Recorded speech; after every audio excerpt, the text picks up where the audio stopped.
तो आप लोगों को जैसा कि पता ही है, आज हम लोग पढ़ने जा रहे हैं crop production and animals husbandry. Class 8 का ये टॉपिक है। आपका बहुत सारा वेलकम है मेरे चैनल वीना टेक्स्ट में। आप लोग यहाँ पे हर एक क्लास 8 की वीडियोस देख सकते हैं। प्लीज़ मेरे चैनल को लाइक करना ना भूलें, इसकी हर एक वीडियोस को शेयर करें, बहुत सारे कमेंट करें और सब्सक्राइब भी प्रेस करें। और हाँ, एक बहुत ही ज़रूरी बात, आप उस हर एक टॉपिक को जो आपको ना समझ आए आप कमेंट में लिखना। मैं प्रॉमिस आपके पर्टिकुलर वीडियोस दूंगी आपको एक पर्टिकुलर टॉपिक के लिए। अगर आप कोई भी टॉपिक कमेंट करते हो, मैं श्योरली उसका एक वीडियो बनाऊंगी आपके लिए। और इस बटन को ग्रे करना है और इस घंटी के आइकन को दबा दीजिए ताकि मेरी सभी वीडियोस की नोटिफिकेशन आपको सबसे पहले मिल सके। तो लेट्स गेट स्टार्टेड। स्टार्ट करने जा रहे हैं क्लास 8 का साइंस का chapter 1 crop production and animal husbandry. Okay, ठीक है। तो अभी सबसे पहले crop production and animal husbandry में बहुत सारे स्टूडेंट्स का ये क्वेश्चन होता है, is animal husbandry is a part of agriculture? Then yes, animal husbandry is the part of agriculture. तो इसका क्वेश्चन जो है, ये क्वेश्चन आप लोगों को ये नहीं सोचना है कि मैं इस वीडियो में सॉल्व नहीं करूंगी। मैं जरूर से जरूर आपको इसका भी आंसर बताऊंगी वीडियो में, जब मैं एनिमल हस्बेंड्री के टॉपिक पे आऊंगी। फिलहाल मैं अभी एग्रीकल्चर आप लोगों को क्लियर कर देती हूँ, ठीक है। तो एग्रीकल्चर क्लियर करती हूँ क्योंकि क्रॉप प्रोडक्शन के नाम पे सबसे पहला यही क्वेश्चन आता है, व्हाट इज एग्रीकल्चर? ओके, तो देखिए एग्रीकल्चर क्या है। एग्रीकल्चर 2 लैटिन वर्ड से बना है। तो एग्रीकल्चर जो 2 लैटिन वर्ड से बना है वो है agri and culture. Agri and culture, agri means land, culture means cultivation. Land पे जो हम कल्टीवेशन करते हैं उसी को हम लोग एग्रीकल्चर बोलते हैं। ओके, और अब जो एग्रीकल्चर का डिफिनेशन आपको अगर कहीं पे भी लिखना है वो, तो आप ये डिफिनेशन देखिए। क्या है ये डिफिनेशन हमारा? Agriculture is a science that ideas with practice of farming और cultivation of crop and plant. ठीक है, एग्रीकल्चर क्या है? तो एग्रीकल्चर जो है एक ऐसा साइंस है जो कि हमें आइडिया देता है कि हमें किसी भी क्रॉप और प्लांट को कैसे उगाना है, कैसे सही ढंग से उगाना है। ठीक है, अगर आपको इसका साइंस का ब्रांच में जो हम एग्रीकल्चर करते हैं तो वो हमें एक एक राइट थिंग बताता है कि एक्चुअली हमको क्रॉप को ग्रोन कैसे करना है। ठीक है, अब यहाँ पे एक और बहुत बड़ा क्वेश्चन आता है, क्रॉप और प्लांट, इसके बीच क्या कोई डिफरेंस है? यस, क्रॉप और प्लांट के बीच में एक बहुत ही माइनर सा डिफरेंस है, कोई बड़ा डिफरेंस नहीं है, लेकिन एग्जाम्स में ये 1 मार्क्स के क्वेश्चन में पुट ऑन कर दिया जाता है काफी बार। Is there any difference between crop and plant? Yes, crop क्या होता है जो कि हम अपने लैंड पे जैसे कि वीट, बाजरा और भी चीजों की खेती करते हैं, और वो काफी एक मतलब लार्ज अमाउंट में आता है, उसकी कोई फिक्स्ड अमाउंट नहीं होता है। और जैसे कि कोई लैंड है 1 हेक्टेयर, उस पे हमने जो है वीट का पूरा खेती कर दिया, और अब वीट जो आया वो हमारा क्रॉप है, और ये जो हमने खेती किया इसमें हम लोग क्रॉप कहेंगे। लेकिन अब मैंने क्या किया, मैंने ये मेरा लैंड है, सपोज कीजिए ये मेरा पर्टिकुलर एक लैंड है, यहाँ पे मैं गई और यहाँ पे मैंने एक मैंगो ट्री लगा दिया। ओके, ये मेरा mango tree, don't go on my drawing. ठीक है, मेरी ड्राइंग पे उतनी जाने की जरूरत नहीं है, आप लोग मेरा कंसेप्ट समझो। ठीक है, और वो मैंने एक मैंगो ट्री उगाया, एक स्ट्रॉबेरी ट्री उगाया, और उसको हम लोग क्या कहेंगे, तो वो हमारा एक पर्टिकुलर प्लांट होगा। ओके, आप लोग आई होप अंडरस्टैंड कर गए होंगे कि क्रॉप और प्लांट के बीच में क्या डिफरेंस है। और हाँ, मैं आप लोगों को एक चीज बार बार कहती हूँ और अभी भी कह रही हूँ, अगर आप लोगों को कोई भी डाउट हो वीडियो में, कहीं भी कुछ नहीं समझ आ रहा हो, आप उस टॉपिक को कमेंट में डालें। मैं जरूर से जरूर उस पर्टिकुलर टॉपिक के लिए एक पर्टिकुलर वीडियो बनाऊंगी। ये मैं बाकी चैनल्स की तरह नहीं है कि मैं बस कह रही हूँ और आपकी नहीं आएगी। आप एक बार कमेंट करके तो देखो, अगर नहीं आई तो।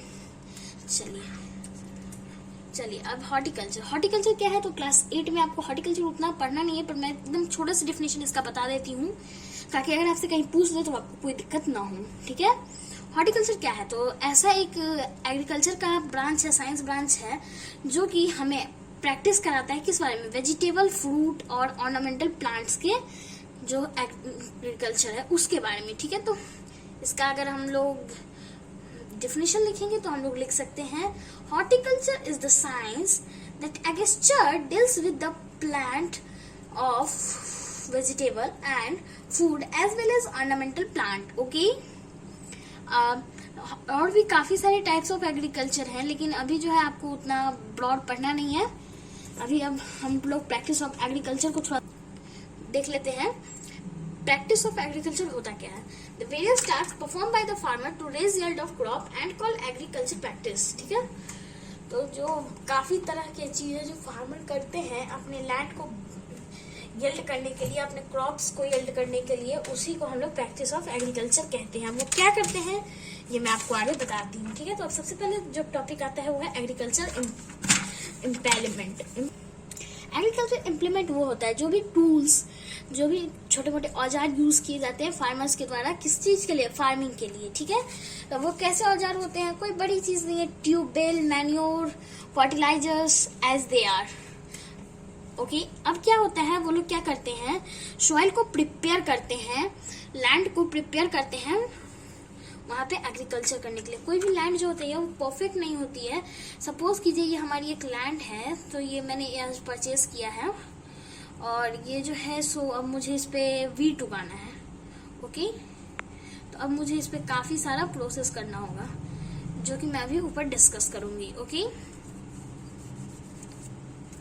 तो सबसे पहले प्रिपरेशन ऑफ सॉइल में क्या आता है? प्लगिंग आता है सबसे पहले प्रिपरेशन ऑफ सॉइल में। प्लगिंग क्या होता है? तो the soil of field is लूज्ड and overturned by this method. It makes soil suitable for the growth of microbes and the other organisms like earthworms. Okay? अब मैं इसको हिंदी में आपको बताती हूँ। The soil और the field are loosened. वो जो होते हैं ढीले होते हैं सॉइल, उसको हम लोग इस मेथड से सुटेबल बनाते हैं।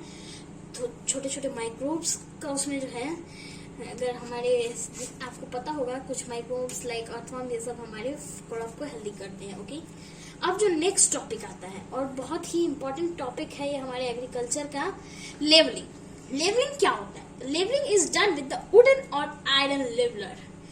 पहले हमारे मतलब यहाँ पे बहुत सारे हैंड टूल का इस्तेमाल होता था एग्रीकल्चर के लिए, लेकिन अभी तो काफी सारे प्रोडक्ट आ गए हैं। अभी तो हम ट्रैक्टर बस आता है खेत में, लेवलिंग कंप्लीट हो जाती है। ओके, और अब इसके बाद आता है मैन्योर एंड फर्टिलाइजर। मैन्योर और फर्टिलाइजर क्या होता है? मैन्योर जो कि हमारे गांव वाले घरों में जहाँ पे खेती होती है, ठीक है, तो वहाँ पे काउडंग्स वगैरह होते हैं, उसी से हम लोग मैन्योरिंग करते हैं। और बहुत सारे जो फार्मर्स होते हैं वो फर्टिलाइजर्स का इस्तेमाल करते हैं, fertilizers like urea and potash etcetera. Okay, तो मैन्योर जो होता है वो इनसोल्यूबल होता है, ये पानी में जो है सॉल्यूट नहीं हो सकता। अगर मैंने एक काउ डंग लिया, एक वाटर लिया और उसमें डाला तो वो सॉल्यूट नहीं होगा, वो मिक्स नहीं होगा, पानी के साथ मिक्सचर नहीं बनाएगा। लेकिन फर्टिलाइजर जो होता है वो पानी के साथ सॉल्यूबल हो जाता है। ये ऑर्गेनिक होता है, ये इनऑर्गेनिक होता है। Okay, they are the basic difference. आप इट्स बस अब मैं एक और टॉपिक आप लोगों को क्लियर कर रही हूँ, इसके बाद मैं एक बार ये नोट्स पूरा आप लोगों को दिखा दूंगी, आप स्क्रीनशॉट ले लेना। अब सबसे पहला टॉपिक आता है हमारा सीड सोइंग एंड सिलेक्शन। अब हम सीड का सिलेक्शन कैसे करें, तो कुछ पॉइंट्स है आप लोगों को मैं बता रही हूँ, और हो तो आप लोग वीडियो को पॉज करके ऐसे अपने नोट्स में सीड सिलेक्शन एंड सोइंग का एक हेडिंग दोगे, उसके बाद आप लोग इसे उतारोगे, समझोगे भी। ऐसा नहीं है कि बस आपको उतार लेना है, समझना है, ध्यान से समझिए। तो पहला टॉपिक है the following plants facts need to keep in the mind while selection of seeds. हमारा प्लांट कैसा होना चाहिए ये हमें सबसे पहले अपने ध्यान में रखना है जब हम सीड का सिलेक्शन करेंगे। Seed should be good quality, healthy and disease free. जब भी हम सीड को चूज करेंगे, ऐसा नहीं होता है, सीड में भी डिजीज होते हैं। ओके, तो हमें सीड हेल्दी चूज करना है, उसमें कोई डिजीज नहीं होनी चाहिए, वो डिजीज फ्री होना चाहिए। Seed should be planted at proper depth, वो प्रॉपर डेप्थ में होने चाहिए प्लांट। एकदम ऐसा नहीं एक सीड, जैसे ये हमारा लैंड है सपोज कीजिए, ठीक है, ये लैंड है। अब मैंने जो एक सीड यहाँ लगाया, अगर दूसरा सीड मैंने यहाँ लगाया, आप दिख रहा हो, अगर मैं तीसरा सीड जो है एकदम यहाँ लगा दूंगी, सपोज कीजिए यहाँ लगा दूंगी, तो अब इस दोनों के बीच तो काफी गैप है, लेकिन इस तीसरे वाले के बीच तो गैप नहीं है, तो वहां पे ट्री जो है अजीब टाइप की हो जाएगी, एक दूसरे में लगने लगेगी, तो वो हमारा हार्वेस्ट खराब होगा। ठीक है, and the last and most important topic जो कि हमें सीड सिलेक्शन और शोइंग के वक्त ध्यान रखनी चाहिए, seed should be sown at proper distance. मतलब प्रॉपर डिस्टेंस पे होने चाहिए, जैसे कि मैंने आपको अभी एक फिगर एग्जांपल बताया। ठीक है, अब ब्रॉडकास्टिंग भी एक टॉपिक आता है। ब्रॉडकास्टिंग में क्या होता है, चलिए देखते हैं। Seeds are sown manually by the sprinkling into the soil by hand is known as broadcasting. जैसा कि मैंने आपको पहले ही बताया वीडियो में गाइस कि अब जो है हम पहले जो है बहुत सारे हैंड मेथड का यूज करते थे, हैंड टूल का यूज करते थे, लेकिन अभी अब हमारे पास टेक्नोलॉजी है, ट्रैक्टर्स से काम होता है. तो ब्रॉडकास्टिंग क्या होता है, इसमें मतलब फार्मर्स जाते हैं और हैंड से इधर उधर सीड को छींटते हैं और बस. तो उसमें क्या होता है, कुछ सीड्स प्रॉपर डिस्टेंस पे है, कुछ इम्प्रॉपर डिस्टेंस पे है. और मैंने बताया सीड सोइंग और सिलेक्शन में अगर सीड प्रॉपर सोन नहीं होगा तो वो हमारे हार्वेस्ट को खराब कर देगा. ठीक है. अब इसके डिसएडवांटेजेस मैंने जैसे कि बोले, सीड्स आर अनलेवल. इस ब्रॉडकास्टिंग का यही डिसएडवांटेजेस होता है. Seeds are unevenly distributed in the field. Uneven होता है, जैसा कि मैंने अभी आपको एक फिगरिक एग्जांपल दिया. अब एक और क्वेश्चन आता है हियर से ड्रिल. अगर ये मेथड हमारा सही नहीं है ब्रॉडिंग कास्टिंग, तो हम कोई ना कोई नया मेथड चूज करेंगे. तो अभी सीड ड्रिल आ गया है. ठीक है. सीड ड्रिल एक डिवाइस होता है. इसको मुझे आपको फिगर पे समझाना पड़ेगा, विदाउट फिगर ये समझ नहीं आएगा. मैं आपको बताती हूँ. ये कैसे स्टिक लाइक डिवाइस होता है इसमें, और यहाँ पे थोड़ा सा छोटा सा होल होता है. एक ये भी होता है, और दूसरा आप लोग ट्रैक्टर्स में देखते होंगे ऐसे करके, कुछ ऐसे ऐसे करके, मतलब वो रहता है, आप लोग देखते ही होंगे, हल्का सा ऐसे घुमा हुआ रहता है नीचे से. और इसमें छोटा छोटा होल होता है जो कि ऐसे एक पर्टिकुलर स्पेस के में सीड को ऐसे लैंड में फैला देते हैं. आप लोग समझ गए होंगे आई होप. और ये डिवाइस आपको ट्रैक्टर में दिखने को मिल भी जाती होगी. ये वाले आप लोगों ने नहीं देखा होगा, पर ये आप लोग अक्सर ट्रैक्टर्स में लगे हुए जाते देखते होंगे. नेचुरल मेथड, तो ये the tool use naturally for showing seed. वैसा टूल जो कि नेचुरली यूज किया जाता है शोइंग ऑफ सीड्स के लिए. अभी एक और टॉपिक बचा हुआ है, इसको आप लोग जो है अपने कॉपी में मैं जो डेफिनेशन बोल रही हूँ उसको पूरा नोट कर लीजिएगा और ऊपर हेडिंग डाल दीजिएगा. अभी मैं आपको एक बार फुल स्क्रीन दिखाऊंगी, आप उसका स्क्रीनशॉट ले लो, वीडियो पॉज करके इसे पूरा नोट्स बनाने के लिए यूज कर सकते हो. ठीक है. अब मैं इसको इरेज कर रही हूँ. Crop rotation. सबसे पहले अब क्रॉप रोटेशन क्या होता है, इसका डेफिनेशन मैं धीरे धीरे बोलूंगी. आप लोगों को अगर नोट करना हो नोट कर लीजिएगा. ठीक है. और मैं फिर इसको हिंदी में भी समझाऊंगी. The groundnut plants with its nitrogen fixing bacteria enriches the soil with nutrients, rotating different crops, thus ensure natural method of implement nutrients. Okay. अब मैं दूसरा टॉपिक बोल रही हूँ. Some crops uses more nutrients than other. Therefore, we change the crop variety in each season so that soil is not depleted of any particular nutrients. This is called crop rotation. Example: wheat of rice uses up large amount of nitrogen from the soil. This nitrogen and be naturally replenished if the next growing is legume, pea or groundnut. Okay. Crop rotation क्या होता है, जैसे कि अगर हमने अपने land में चावल लगाया है या फिर गेहूं लगाया है, राइस या वीट लगाया है, वो क्रॉप से जो है हमारी लैंड से ज़्यादा नाइट्रोजन्स ले लेते हैं. ठीक है.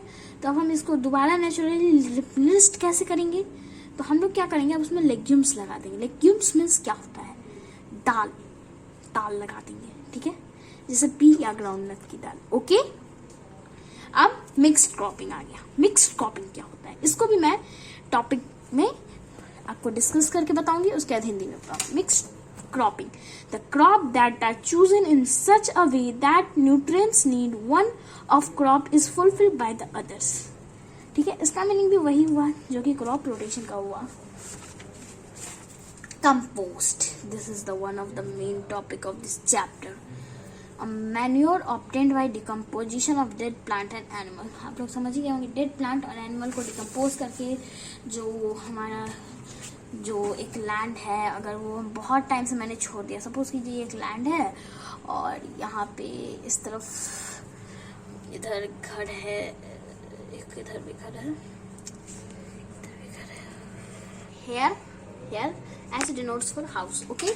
हाउस, बहुत सारे हाउस है यहाँ पे. ये मेरा लैंड है, मैंने इसे कह दिया ये गार्बेज प्लेस है. यहाँ पे आप सब अपने अपने गार्बेज जो भी घर पे हैं आओ फेंको. भाई कोई अपने लैंड में ऐसा करता नहीं है, लेकिन बहुत लोग करते भी हैं क्योंकि ये आखिर बहुत फायदेमंद होता है. अब मैंने क्या किया, इसे 2 से 3 इयर्स के लिए ऐसे ही छोड़ दिया। ओके, सबको फेंकने दिया। अब मैं 2 to 3 इयर्स बाद आई, ये हटो, अब यहाँ पे ये कोई गार्बेज प्लेस व्लेस नहीं है, चलो हटो, निकलो यहाँ से। ठीक है, अब इन हाउस वाले का कचरा मैं नहीं जानती कहाँ जाएगा, आप लोग सोच लेना कहाँ जाएगा। ठीक है, अब मेरा लैंड बचा यहाँ पे बस। ठीक है, बस इसमें ढेर सारा कचरा है। मैं जब ये सारा कचरा आप लोग जानते हैं, हमारे हाउस का मोस्ट ऑफ द कचरा बायोडिग्रेडेबल होता है। ओके, तब सभी यहाँ पे अंडरग्राउंड में हो जाएंगे, तब यहाँ पे एक प्रॉपर जो लैंड होगा यहाँ का, वो इतनी ज़्यादा उपज होगी, उसमें कोई भी प्रोडक्ट ना उगाऊंगी, वो बहुत ही उपजाऊ होगी, तो इसे कंपोस्ट कहते हैं। अब आता है इरिगेशन। इरिगेशन 2 मेथड से होता है, traditional method and modern method. अब मैं दोनों मेथड का आपको इमेजेस दिखाती हूँ। ट्रेडिशनल मेथड में कुछ ये सारे मेथड है, जैसे कैनाल्स, रिवर्स, वेल्स, रेन्स और भी। और देखिए ये सारे मेथड भी है, जैसे मोट सिस्टम, चेन पंप, राहत सिस्टम एंड धेकली, ये सब आप लोग देख सकते हैं। ये सब सारे ट्रेडिशनल मेथड है। मॉडर्न मेथड में क्या आ गया, सो देखिए आप, देखिए ये है मॉडर्न मेथड। स्प्रिंकलर कुछ इस तरह का होता है, देखिए आप लोग यहाँ पे ध्यान से देख सकते हैं, यहाँ पे ढेर सारी जगहों पे एक लगा हुआ है पाइप टाइप का, और यहाँ पे स्प्रिंकल हो रहा है, और ये है हमारा ड्रिप इरिगेशन। मैं इसको इमेज आपको बना के, यहाँ से पाइप लगा हुआ है, यहाँ जहाँ तहाँ से पानी निकल रहा है, ये पानी है। मेरे ड्राइंग में मत जाना, मैंने वीडियो के फर्स्ट में ही आप लोगों को बता दिया था। ओके, अब कुछ टॉपिक्स बचे हुए हैं, तो अब मैं इसको पार्ट 2 में लाऊंगी, और आपको ये नहीं सोचना है कि पार्ट 2 के लिए मुझे ज़्यादा इंतज़ार करना पड़ेगा। पार्ट 2 जो है कल आएगा, और मैं आपको आज का डेट बता दे रही हूँ, 30 अप्रैल 2021। ठीक है, अगर आप आज देख रहे हो तो कल आएगा, इसके पहले देख रहे हो तो आप पार्ट 2 मेरा इंस्टेंट देख सकते हो। Okay, and the last of the topic of the video and the most important topic, ये जो टाइम है जो मैंने अभी आपको नोटिस करके दिखाया, जो डेट है, इस टाइम का सबसे इम्पॉर्टेंट टॉपिक अभी मैं यहाँ पे लिखने जा रही हूँ। अभी ये जो अब कुछ टॉपिक्स हमारे बच गए, wedding, protection of crop, harvesting, threshing, winnowing, storage, nitrogen kinds, ये सब अब हम कल पार्ट 2 में पढ़ेंगे। और हाँ, मैंने जो अभी आपको कहा था, अब जो मैंने कहा था सबसे important topic, stay home, stay safe. Okay, corona है, पैंडेमिक है, हमें अभी सेफ रहना चाहिए, होम में रहना चाहिए, ऑनलाइन स्टडीज़ ज़्यादा से ज़्यादा पॉसिबल हो तो करनी चाहिए। ओके, और अब मैं आप लोगों को बस इतना ही कहूँगी, मेरे चैनल पे अगर आपको वीडियो पसंद आया, और ढेर सारा लाइक करना, शेयर करना, सब्सक्राइब करना। और हाँ, जैसे कि मैंने कहा, अगर आपको जो भी दिक्कत होगा आप लोग कमेंट्स में लिखोगे, मैं उसे पार्ट 2 में जरूर दूंगी। और कुछ इम्पोर्टेंट आप लोगों से दिखाना था। Okay, use this is the very big COVID warrior, sanitizer and mask. Okay, bye bye.